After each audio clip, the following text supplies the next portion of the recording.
Bismillah ar-Rahman ar-Rahim.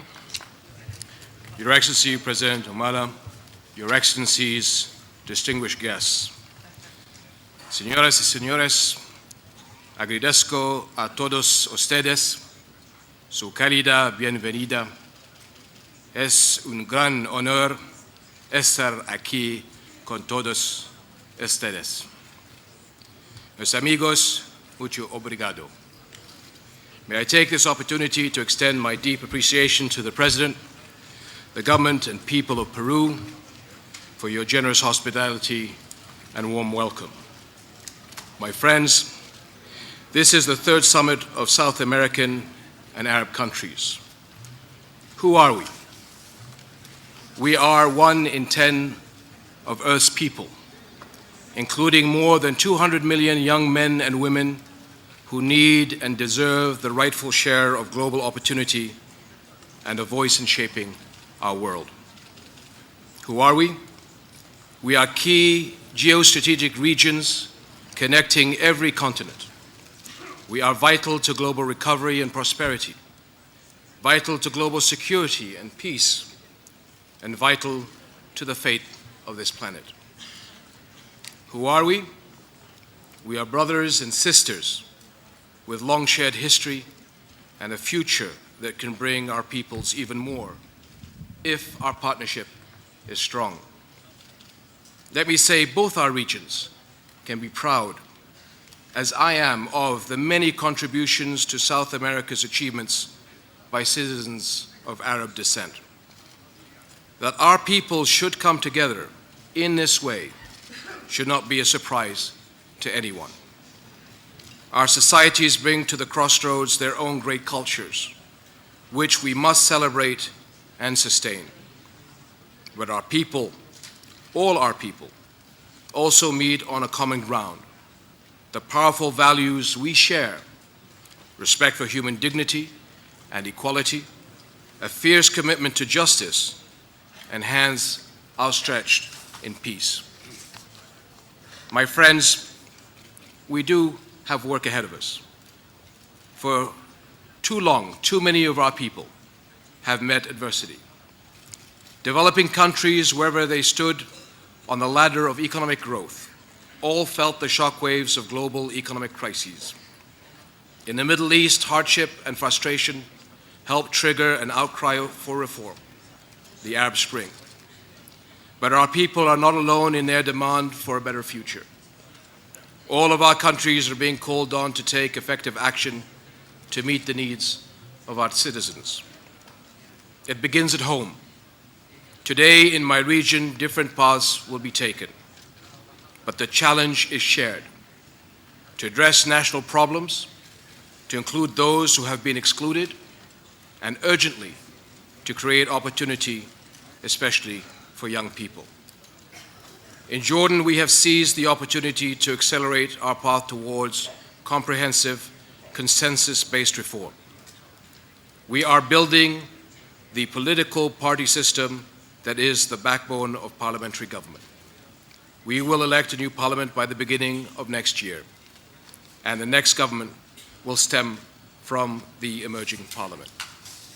In economic terms, we are moving forward with policies that support inclusive, sustainable growth, and the meaningful jobs our young people need. Indeed, despite limited natural resources, Jordan has the national assets for success: a central position as a global and regional hub, moderation and stability, highly educated, top-ranked human resources, a firm commitment to enterprise, international partnership, and innovation. But my friends, today's challenges cannot be met simply by national action. Only when we act together can we fulfill our region's potential and help ensure that the inclusive global agenda we need. For this, even deeper cooperation is essential within and between our two regions and in the global arena. In economic terms, regions like ours are positioned to advance. After the global economic downturn, trade among developing countries made an above-average recovery. By 2010, South-South trade was 23% of all world trade. Rising capital flows like those between the Middle East and South America also have new impact. The gains from such trade and investments are clear. Our partnership opens gateways to regional markets and global supply chains and boosts our resiliency against external shocks. Interlinking our comparative strengths brings the kind of economic efficiency that creates jobs instead of destroying them. For the Arab and South American countries, there is great potential in sectors such as ICT, energy, agriculture, water resources, transportation, tourism, and more. And I'm very happy to host in our country in June 2013 the ASPA Ministers of Tourism meeting. And I also hope that this gathering and other dialogues will help us find new mechanisms to enhance cooperation, reduce barriers, and drive reciprocal trade and investment. Much has already been achieved through the framework of these summits, from Brasilia to Doha, and now here in Lima. Working together, we can help channel a brand new partnership. Not just governments, not just regional and international forums, but private sectors, NGOs, academic and cultural leaders, and citizens. Jordan stands ready to play its part. My friends, our summit also provides a framework for vital political coordination. At the heart of this is peace in my region.